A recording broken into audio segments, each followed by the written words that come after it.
So mga paps, ano nga ba yung nagiging problema sa engine knocking natin? So kapag kumatok yung makina, so ano ba yung dapat nating gawin? So pakiramdaman lang natin ang yung makina, tapos alamin natin kung saan yung medyo maingay niya. So siyempre alamin natin kung sa loob ba nang gagaling yung ingay. So ito, ang pakiramdam natin sa, sa loob ng makina nagmumula yung ingay. So gawin natin, troubleshoot natin. Tingnan muna natin yung langis niya.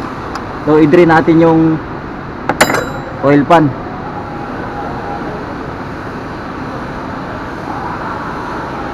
I-check natin kung meron bang mga birota yung langis niya.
So wala naman tayo mga boss makita na indication na ano,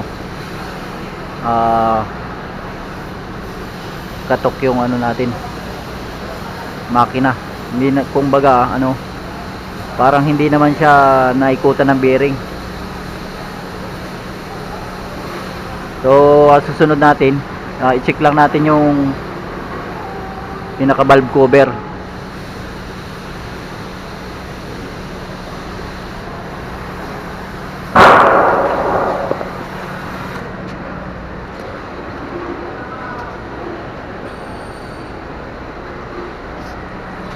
Ayan mga boss, kalasin lang natin tong valve cover. So ayan mga paps, tanggal na natin yung cover. So wala naman tayo makitang problema sa camshaft nya, no. So yung mga barbula nya hindi naman tukod, wala naman stock up.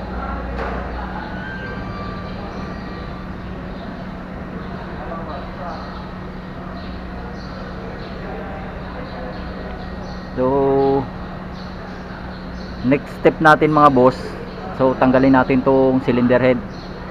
So kalasin natin tong mga rocker arm. Tapos tong mga tubo na to. So lahat ng naka-connection sa cylinder head, tanggalin natin.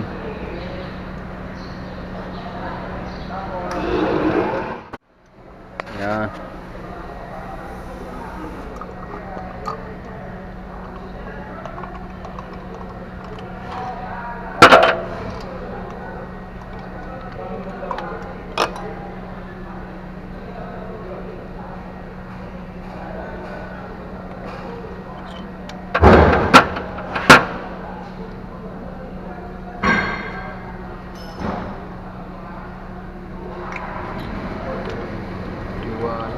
Kahit madilig.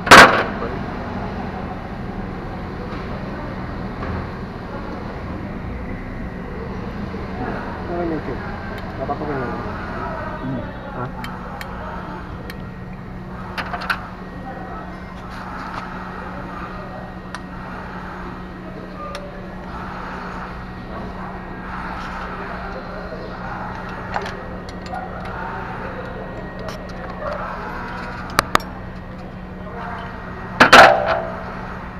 %. Ha? 1%. Dati rin? Yun. 1% ba?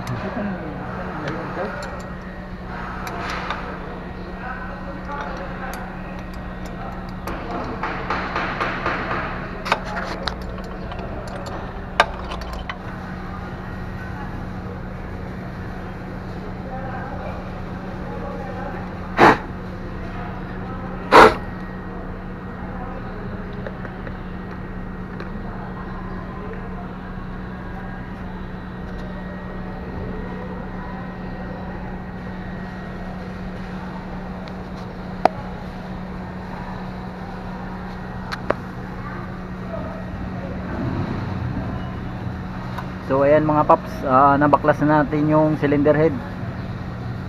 So titingnan natin yung piston number 1. So wala naman siyang damage, ano. Ganun din yung number 2. Yung number 3. So yung number 4 mga paps,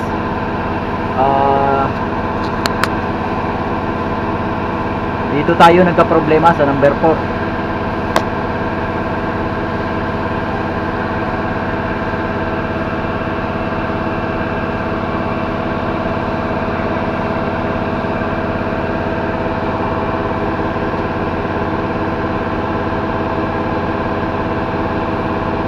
So yung number 4, kung makikita natin, meron siyang mga nabasag na ring, ano, mga piston ring.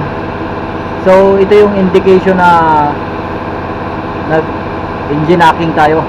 So ito yung dahilan kung bakit kumatok yung makina natin. So tumatama yung mga nabasag na piston ring dun sa cylinder head. Ayan mga paps. So yung isa, lumubog na yung piston ring sa piston. Kasi nga umaabot siya sa pinaka cylinder head natin. So ano natin to mga paps, decision na natin. So ibababa na natin yung makina.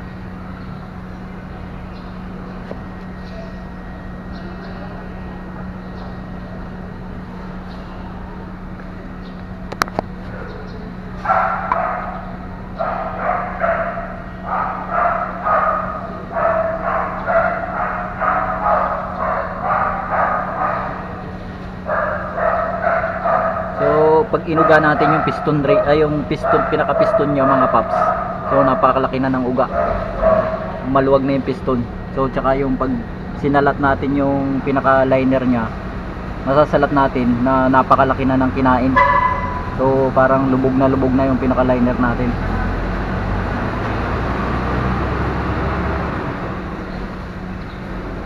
So ang mangyayari nito mga paps, i-overhaul na natin to.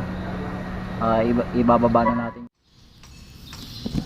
So ayan mga paps, so ito yung update natin dun sa piston na kinalas natin, ano. So makikita natin yung piston, may Laki ng damage dito. Yun yung mga piston ring nya. Halos iisa na lang yung natira. Naputol na.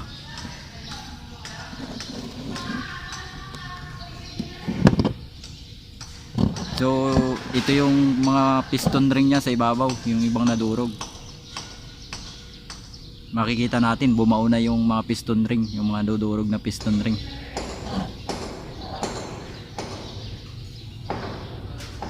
Hanggang dyan lang mga paps. Thank you for watching.